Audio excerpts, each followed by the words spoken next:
بسم اللہ الرحمن الرحیم۔ یہ بات چونکہ قرآن میں آئی ہے، اس کو یقین کے درجے پہ جا کے سمجھیے۔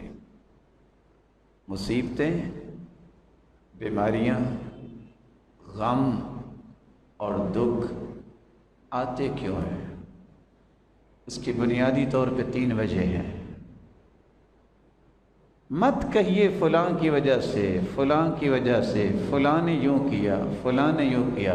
نہیں، قرآن مجید نے اس کے 3 سبب بیان کیے ہیں، اس کو سمجھیے۔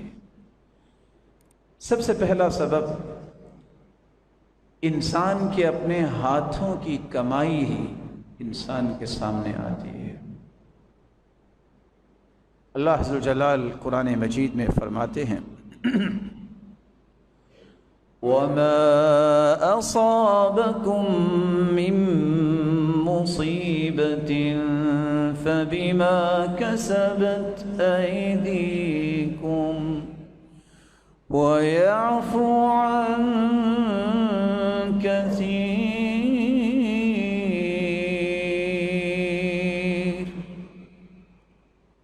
انسان کو کوئی دکھ اور غم پہنچتا ہے تو اس کے ہاتھوں کی کمائی ہوتی ہے، حالانکہ اکثر اللہ معاف کر دیتے ہیں۔ اور حدیث کے الفاظ ہیں لَن يَهْلِكَ النَّاسِ حَتَّى يُعْذَرُوا مِنْ أَنفُسِهِمْ۔ لوگ اس وقت تک ہلاکت کا سامنا نہیں کرتے جب تک ان پر عذر پورا نہ ہو جائے، یا وہ اپنے لیے خود عذر نہ تلاش کرنے لگ جائیں۔ اللہ عز و جلال جو ہم سے سرًا وعلانیہ، چاہتے نہ چاہتے کوئی بھی گناہ آج تک ہوا، مالک الملک اسے معاف کر دے، درگزر فرمائے۔ دوسرا سبب، اللہ عز و جلال کسی قوم کے اوپر یا انسانیت کے اوپر کوئی مصیبت مسلط فرماتے ہیں تو اس لیے فرماتے ہیں کہ یہ اللہ کا فیصلہ ہو چکا ہے اور اس کو نافذ کرنا ہے۔ قرآن مجید میں اللہ عز و جلال نے اس فیصلے کا تذکرہ کیا ہے، ما اصاب من مصیبت الا باذن اللہ ومن یؤمن باللہ یہد قلبہ واللہ بکل شیء علیم۔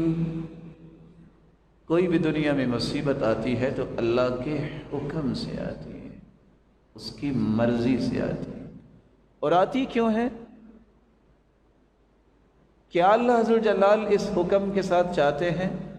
وہ چاہتے یہ ہیں کہ چھوٹی چھوٹی بیماریاں، مصیبتیں اور دکھ اس کی وجہ سے اپنے پیاروں کی زندگی کے سارے گناہوں کو صاف کر دیں۔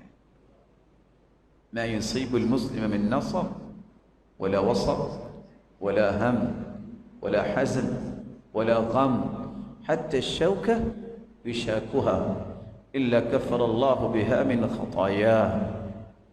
تھکاوٹ ہو، غم ہو، فکر ہو، آزمائش ہو، کوئی بھی بیماری ہو، صحیح بخاری اور صحیح مسلم کی روایت بتا رہی ہے، اس وجہ سے اللہ عز و جلال اس کے گناہوں کو معاف کر دیتے ہیں۔ بلکہ حدیث کے الفاظ ہیں، اگر وہ صحت مند ہو جائے، جب پہلا قدم زمین پہ رکھتا ہے ما علیہ خطیئہ، اس پہ کوئی گناہ باقی نہیں رہتا۔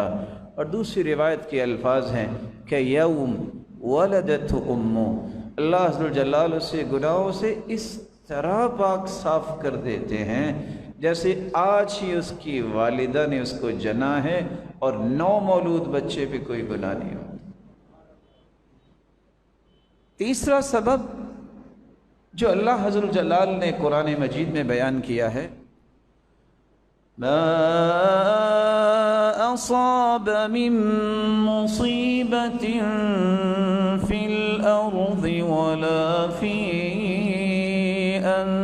أنفسكم إلا في كتاب من قبل أن نبرأها إن ذلك على الله يسير۔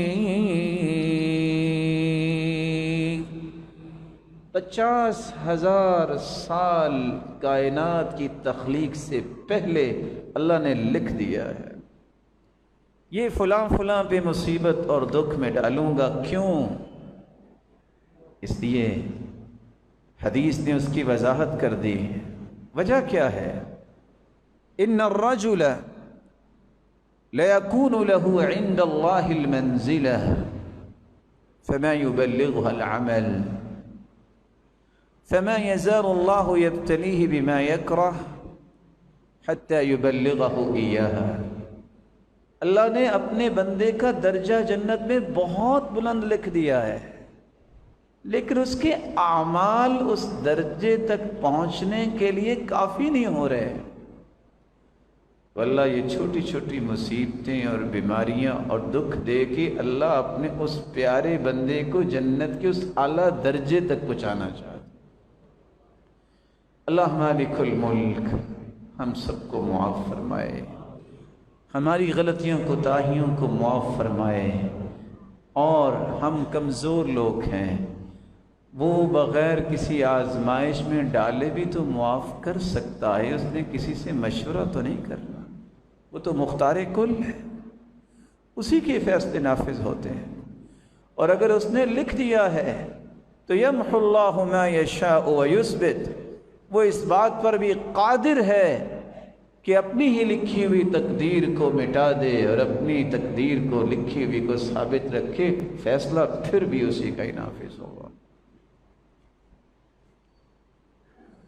تیسرا کام جو آج کل کے حالات میں ہمیں کرنا ہوگا، اس لیے مت کہیے فلاں نے احتیاط کی تو بچ گیا، فلاں نے بے احتیاطی کی تو وہ دنیا سے چلا گیا۔ احتیاط سنت ہے، یہ اختیار کرنی چاہیے، اس میں ضد نہیں کرنی چاہیے۔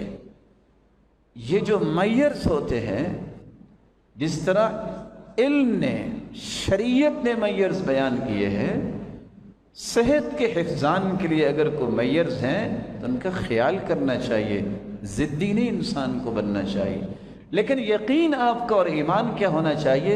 فیصلہ اس کا نافذ ہوگا، اس کا فیصلہ نافذ ہوگا، جہاں بھی نافذ ہوگا اس میں ہم احتیاط اس لیے کریں گے، سنت ہے، دین ہے، شریعت ہے، ہم دین اور شریعت اور سنت کو نہیں چھوڑیں گے۔ رسول مقبول صلی اللہ علیہ وسلم نے جب ان کے ہاتھ پہ بیعت کرنے آئے ہیں، تو جب ایک ایسا شخص بھی تھا جو بیعت کرنے آیا جس کو کوڑ کی مرض تھی، آپ نے ہاتھ پہ ہاتھ رکھ کے اس کی بیعت نہیں لی، فرمایا آپ کی بیعت ہم نے لے لی، آپ واپس چلے جائیں بقیہ قافلے کے ساتھ۔